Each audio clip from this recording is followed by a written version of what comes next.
This is our second day that Grandma's going to read you some poems.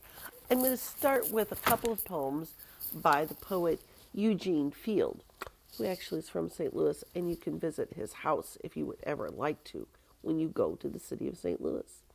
I'm going to read his famous poem about a dog and a cat. And the first line says, "The gingham dog and the calico cat." But that's not the name of the poem. The name of the poem is called "The Duel," though most people forget that that's the name.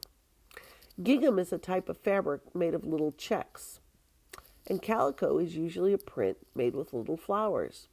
So this is a poem about a stuffed dog and cat. And we have two other characters in the story, the old Dutch clock and the Chinese plate.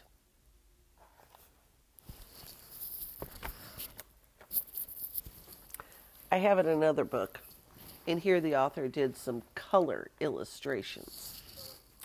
The gingham dog and the calico cat side by side on the table sat.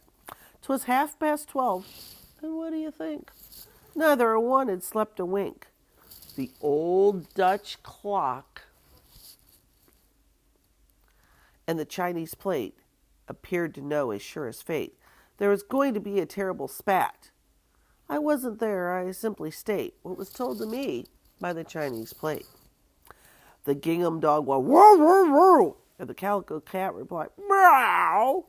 The air was littered an hour or so with bits of gingham and calico, while the old Dutch clock in the chimney place, up with its hands before its face, for it always dreaded a terrible row. Never mind, I'm only telling you what the old Dutch clock declares is true. The Chinese plate looked very blue and wailed, "Oh dear, what shall we do?" But the gingham dog and the calico cat wallowed this way and tumbled that, employing every tooth and claw in the awfulest way you ever saw. And oh, how the gingham and calico flew. Don't fancy I exaggerate. I got my news from the Chinese plate. Next morning, where the two had sat, they found no trace of dog or cat, and some folks think unto this day that burglars stole the pair away. But the truth about the cat and pup, they ate each other up. Now, what do you think of that? The old Dutch clock, it told me so. And that is how I came to know. Eugene Field's other super famous poem is called Wynkin, Blykin, and Nod. Wynkin and Blykin Nod one night sailed off in a wooden shoe, sailed in a river of crystal light into a sea of dew. "Where are you going and what do you wish?" the old moon asked the three. "We've come to fish for the herring fish that live in this beautiful sea. Nets of silver and gold have we," said Wynkin, Blinkin, and Nod. The old moon laughed and sang a song as they rocked in the wooden shoe. In the wind that sped them through all night long, ruffled the waves of dew. The little stars were the herring fish that lived in that beautiful sea. "Now cast your nets wherever you wish. Never afeard are we." So cried the stars to the Fisherman Three, Wynkin, Blinkin, and Nod. All night long their nets they threw to the stars in the twinkling foam. Down from the skies came the wooden shoe, bringing the fishermen home. 'Twas all so pretty a sail it seemed, as if it could not be, and some folks thought 'twas a dream they dreamed of sailing that beautiful sea. But I shall name you the Fisherman Three, Wynkin, Blinkin, and Nod. Wynkin and Blinkin are two little eyes, and Nod is a little head. And the wooden shoe that sailed the skies is a wee one's trundle bed.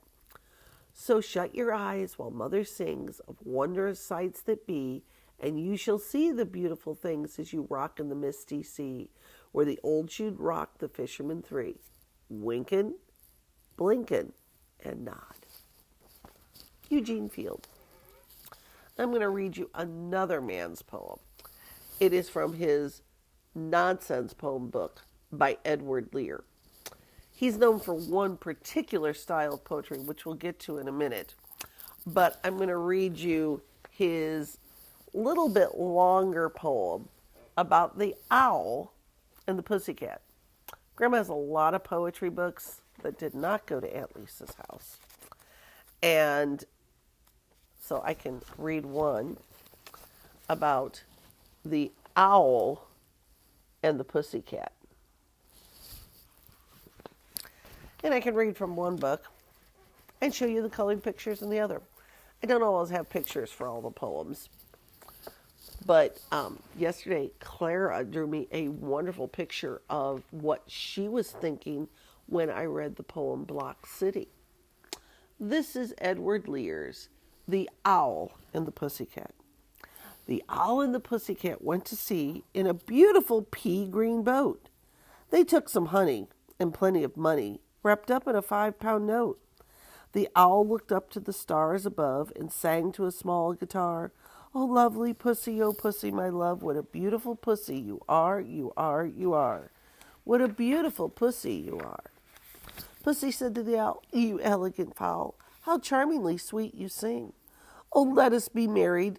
Too long we have tarried. But what shall we do for a ring?" They sailed away for a year and a day to the land where the bong trees grow.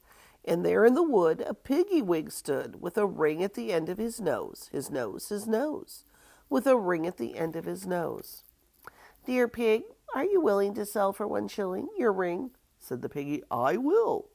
So they took it away and were married the next day by the turkey who lives on the hill.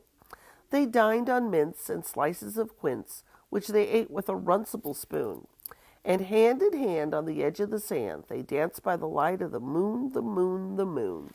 They danced by the light of the moon. The Owl and the Pussycat. Now, Edward Lear is known for a particular kind of poetry. It's called a limerick, and limericks all sound the same. There are 5 lines in each poem. The first 2 lines rhyme, and they rhyme with the 5th line, and the 3rd and the 4th lines rhyme together. They're very short and very, very silly. His most famous one, and a lot of these have little ink and pen illustrations.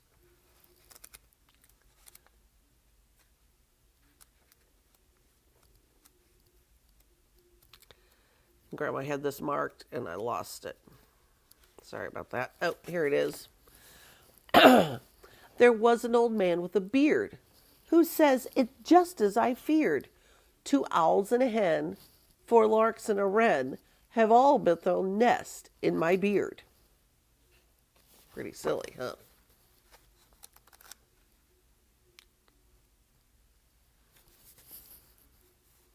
There was a young lady of Butte who played a silver gilt flute.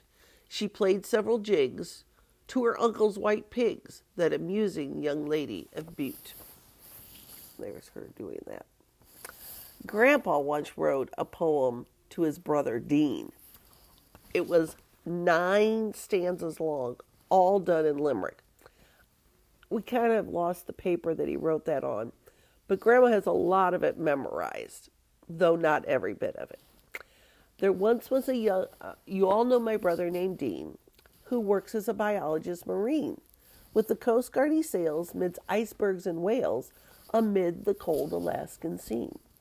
Now, while most people thought Dean is half-decked, I for years drove a car that he wrecked, and I forget the middle 2 lines, but the last one was, "And we helped him in every respect."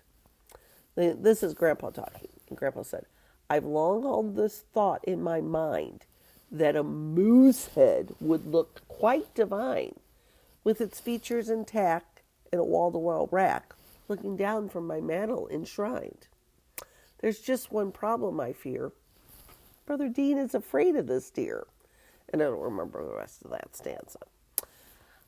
I don't think I'm asking much, said Grandpa. His boat carries cannon and such. I mean, how hard could it be when a moose they next see to put it and its head out of touch? That's as much as the poem I remember. But it's kind of funny that Grandpa thinks a moose head would still look good in our house after all these years. And he wrote a whole big poem to try to get his younger brother Dean to bring him a moose head from Alaska. Pretty silly. You all know Grandpa's favorite animal is a moose. You might be able to get your moms and dads to help you write a limerick poem. Maybe you could use a limerick poem with your name in it. You might have to play Dr. Seuss and make up some words that rhyme with your name, because that's not always easy. Have a good rest of your day.